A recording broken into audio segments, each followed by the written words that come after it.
Hello বন্ধুরা, তোমরা সবাই কেমন আছো? আশা করি অনেক ভালো আছো। আমিও অনেক ভালো আছি। তো আজকে আবারও বেরিয়ে পড়লাম একটু ঘুরতে, তাই ভাবলাম তোমাদের সঙ্গে শেয়ার করি।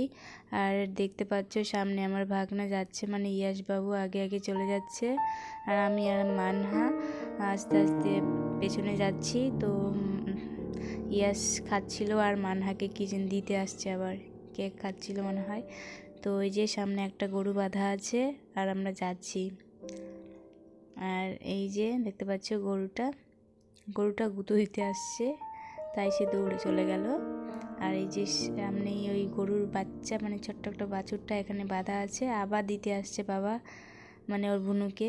আর দেখতে পাচ্ছি সবুজময় মাঠ, সর্ষে ফুলগুলো ঝরে গেছে, দানা হয়ে গেছে এখন, তাই তো ওই যে আমরা যাচ্ছি আর চলে এসেছি পুকুর পাড়ে। দেখতে পাচ্ছ এই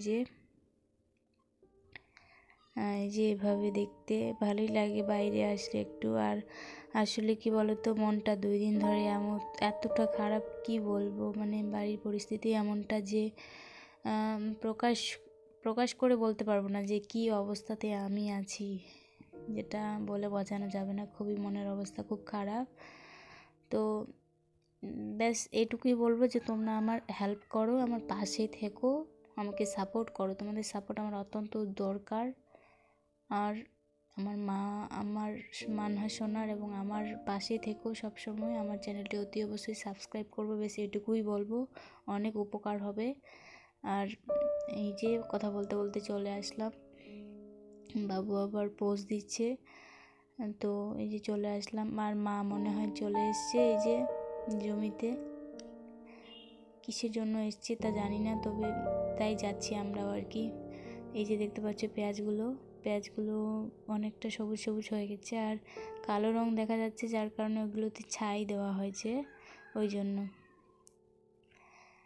আর এই যে আমরা চলে আসছি আমাদের জমির পাশে, যে ওখানটায় চলে আসছি। এই যে আমাদের পেঁয়াজের এই অবস্থা বন্ধুরা দেখতে পাচ্ছ। আর আমরা চলে এসেছি পুকুরটার পাশে।